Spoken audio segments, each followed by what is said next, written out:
Do you have diabetes or do you know someone who does? Perhaps a close friend or a family member?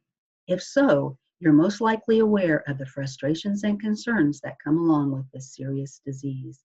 Hello and welcome. I'm Barbara Ames, Family and Consumer Sciences Agent for Wildcat Extension District, and I'd like to share with you today some information from the K-State Research and Extension Family and Consumer Sciences publication, Diabetes, You Are in Control.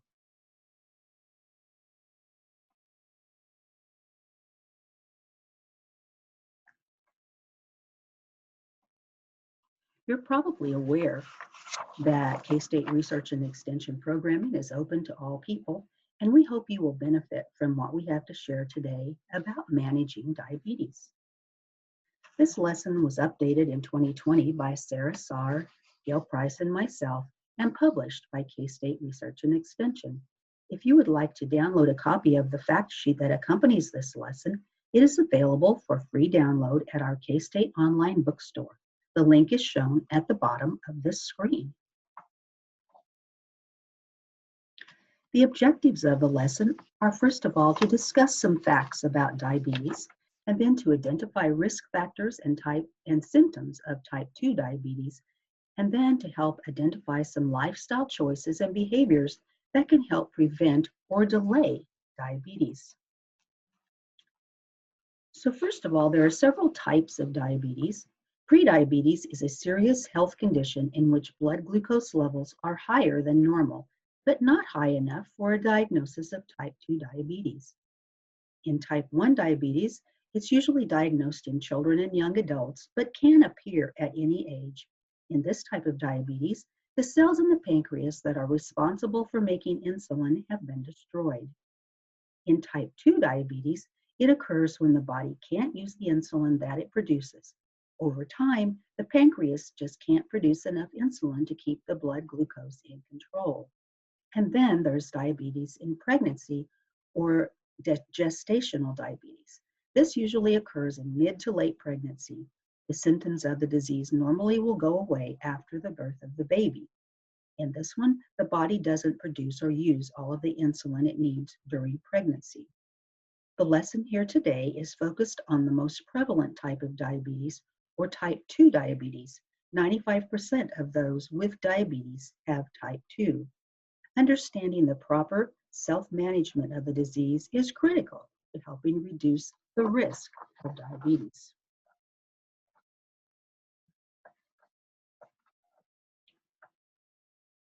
Diabetes is a common and costly disease.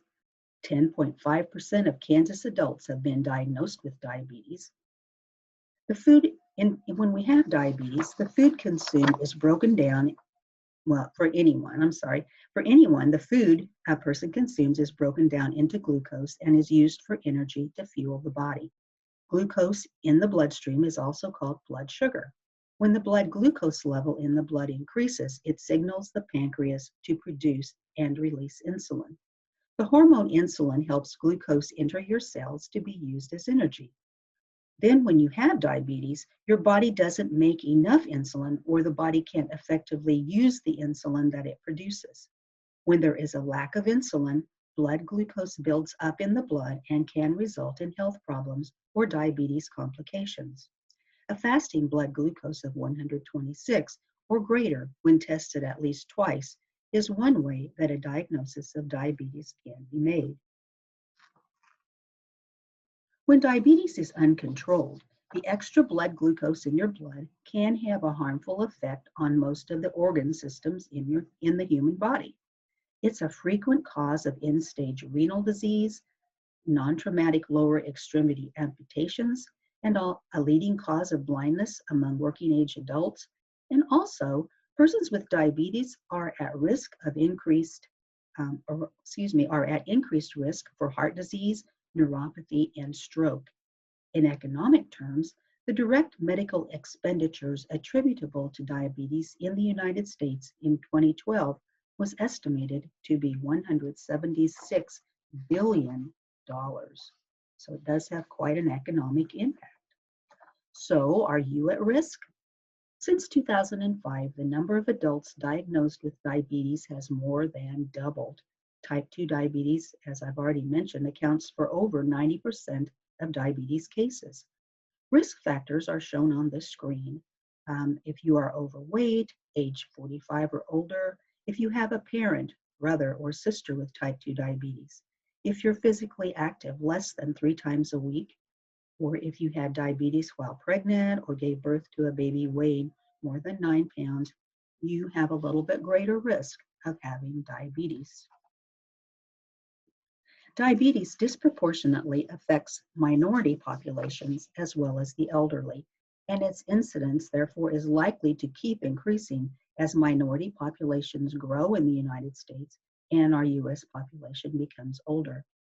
To determine your risk of having diabetes, the American Diabetes Association has a 60-second type 2 diabetes risk test at the website shown on this slide, or you can use your smartphone to scan the purple QR code on the slide to go directly to the site and take this quick test.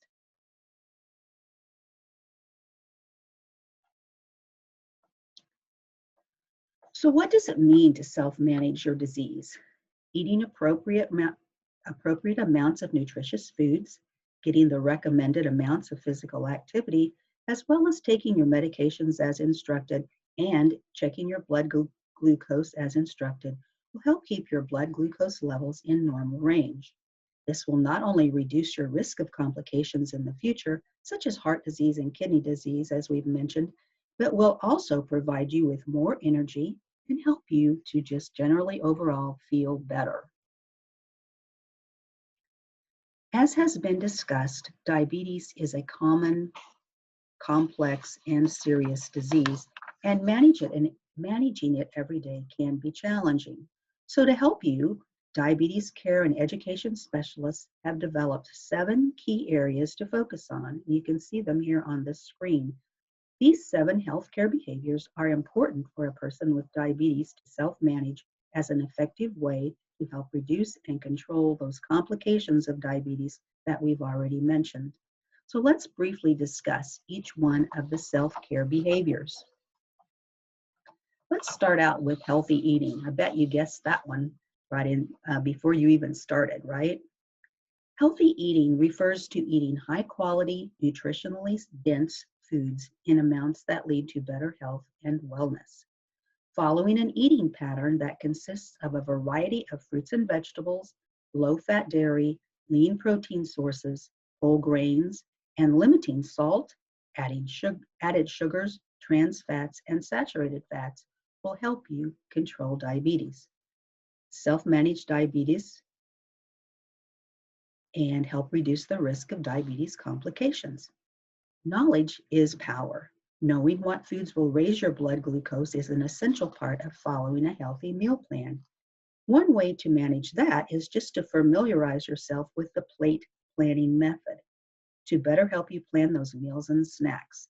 This will also provide a consistent amount of carbohydrates, proteins, and fats to help maintain even blood glucose levels, and that's very important in managing the disease. For more information on the plate planning method and how to read nutrition facts labels, please visit the informational link found on the bottom of this slide, or also on page 2 of the Diabetes You Are in Control fact sheet.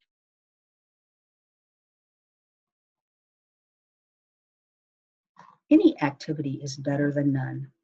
The physical activity guidelines for adults is to get at least 30 minutes of moderate activity on most days of the week. This can be things like walking, jogging, swimming, dancing, gardening, or some other activity that you enjoy. Try to strive to include strength training activities at least twice a week.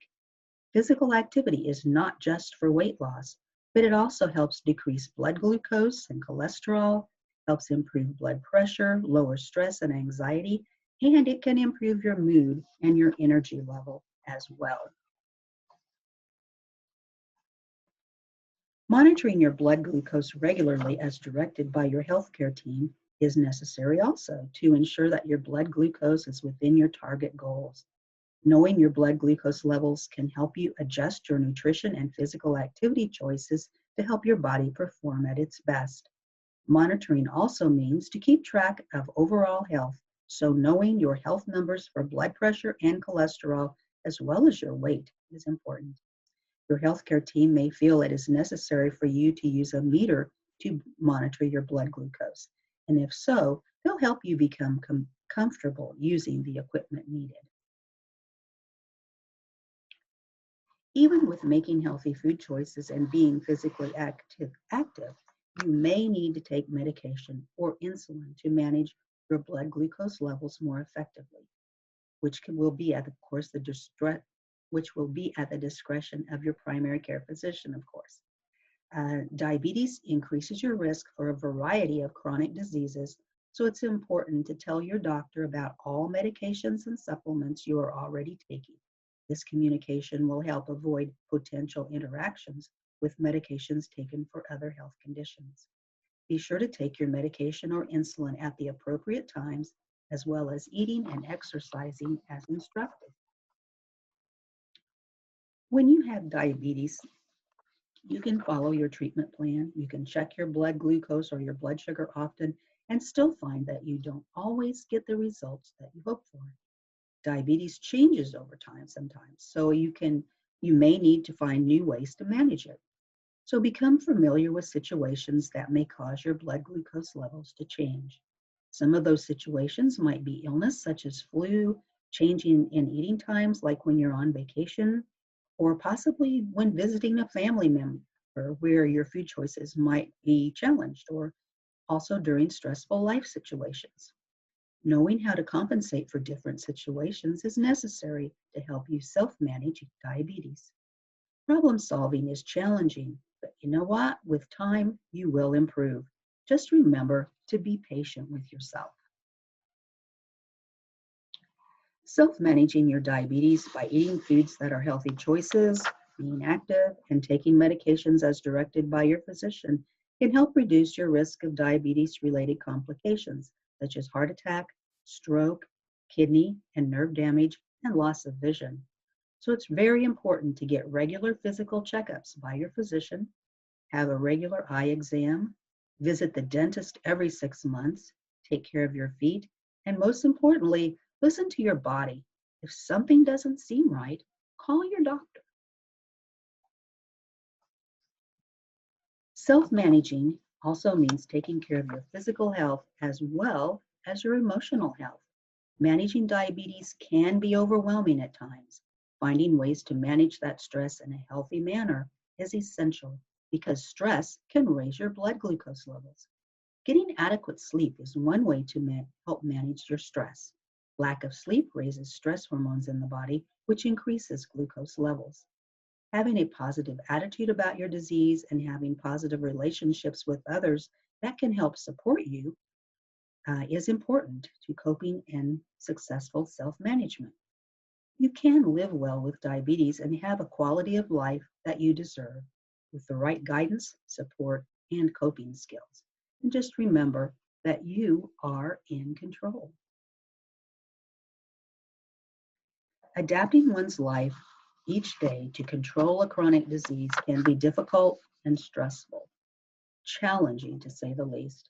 So we do encourage people to ask questions, reach out for help to healthcare professionals or organizations, and also take advantage of the multitude of resources that are available. In the fact sheet that we mentioned, you will find lists of resources that might be helpful to and user-friendly. You can see here some phone apps. There are a lot of phone apps available if you go to your app store, but after doing some research, we came up with these 7, which are free for the most part, at least at the beginning level, and they were listed in several recommendations that we received. MyFitnessPal is a calorie counter weight loss type app. Some others can help you with diabetes management by helping track blood glucose, A1C, your meds, and things like that. The Calorie King app is a food database where you can actually check your calories, carbs, and fats and protein in foods. So that can be pretty helpful. Printed materials, podcasts, videos, and other information such as cookbooks or exercise plans can be obtained. Ask for help from diabetes organizations or diabetes support groups, senior centers, your local research and extension staff, of course, county health department, your hospital, pharmacy, or clinic. Those are some good places to get information. And also on this slide is a list of informational websites that are very helpful.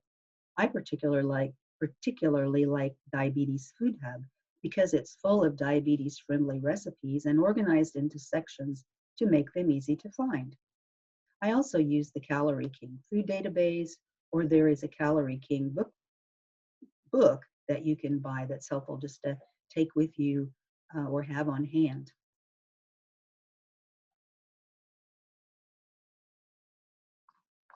Managing diabetes can be challenging, as we've mentioned, and as you are probably aware, but help is available. Just remember, you have some control in this. We hope the information shared today has been helpful to you. And remember, you can access more information about diabetes or other important topics by contacting K-State Research and Extension Wildcat Extension District at the locations on this screen.